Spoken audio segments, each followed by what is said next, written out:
Welcome to Lincoln Dallas. Today we are getting ready to interview Miss Essie. She was a phenomenal speaker today, and she wrote this book right here, Making the Shift. Miss Essie, tell us about yourself and your journey of writing this book. Oh, yes. I'm so excited to be here today with you to share this experience about making the shift, writing my book. And this book is to help individuals overcome challenges to grow independent. I wrote this book because of my son, Matthew, and also myself. He had a disability, and I wrote this book as a journal for caregivers. Caregivers are very important people in our lives. And it's not just a job, it's just a divine intervention.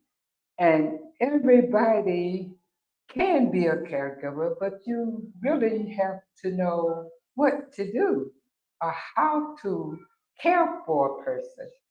So in this book, I have guidelines, or I wouldn't say really guidelines or rules, but ways that you can give that special care to an individual that needs it. Um, and we realize that all of us have in our families someone, or maybe not your family, but there are people out there that needs our help, need care. They're mostly found in your home, in group homes, and maybe in institutions or somewhere. And most of the times they have the ability to do certain things, but maybe not the ability to do it on our level. So uh, there are special people out there that God has gifted, um, taught them how to deal with these individuals. Like me, I am a person from experience Okay. that have a disability. Plus, I have a son, and I learned my care through caring for myself, loving myself, and being able to talk with other people that on a higher, that has more learning about it than me. But it's not an easy task. And being rejected, or most of the time, these people are rejected because we don't know what to do with them, how to meet their needs. And so, what are some tips that you could give to people that help them to be able to help meet the needs of those who are dealing with like having a disability or feel rejected?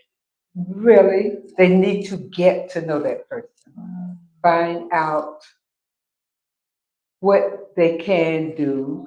And sometimes they won't tell you, but you need to ask the right questions. Mm.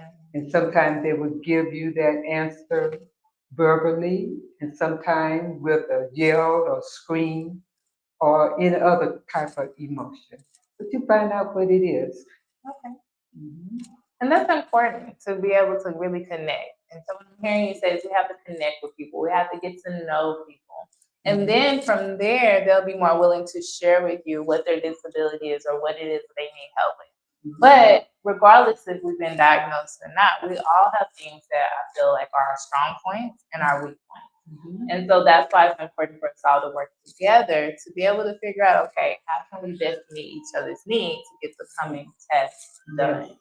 So tell us about like in your childhood, did you always imagine that you would be this amazing author and traveling the world and speaking? Matter of fact, you've spoken internationally. You've done so many things. I mean, you have group homes. You're an entrepreneur. You do so many things. Did you ever imagine being this great of a woman? No, I did not ever think that I would be doing this. The only thing that I really thought about doing was just helping people. Uh, I didn't know it was going to take me traveling and doing that because I was just sick. And, and most of I'm an introvert. I don't do things, it's out of fear, but that's one thing I had to, get over with doing that. So I had to learn how to love myself and just go on and do something. And mostly I'm a person that I like to encourage you to do things, and I also like to service people. I'm a helper, and also I'm a merciful person. I like to give. Because of things that I have gone through, I don't want other people to go through things that I went through if I can help. Yes. Yeah. And that means you have a really big heart. And I'm glad you said it because so many times as a therapist, I meet with people and they're like, I just want to help people. And so we're doing that career development, helping them figure out, okay, how? Yes, Because how to helping do. people, as we know, that's so many things. You could be a nurse, you could be a teacher, you could be a police officer, you could be whatever you want to be. But we Yes. have to figure out what is that and what does that look like.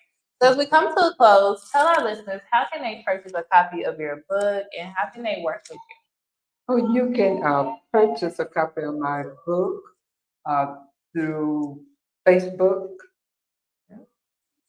Facebook.com, Okay. and also I have a website that you can purchase the book, Essie Dennis .org, Okay. not .com, Okay. because there are a lot of people out there who Okay. do So Essie Dennis. essiedennis.org. Yes, Okay. essiedennis.org. Okay. So we're gonna make sure that people, listeners, make sure you go get this book right here called "Making the Shift" so you can help make a difference in other people's lives. So as we come to a close, what words would you leave our listeners with for empowerment or encouragement? Okay, in closing this book, let's find your gift. Find what you can do to support someone else. There are a lot of people out there that we can connect with. Connect with other people. Let's collaborate, help each other, support each other as much as we can, and let's love and show kindness to everybody. Yes, I Keep a love that. smile on your face. I love that. We know life is about positivity. So making sure that we're being positive and just spreading the love and kindness to people. Yes. Well, Miss Essie, thank you for being an amazing guest on Rooted Within Her. We're definitely going to have you come back on for future episodes. Thank you very much. Yeah.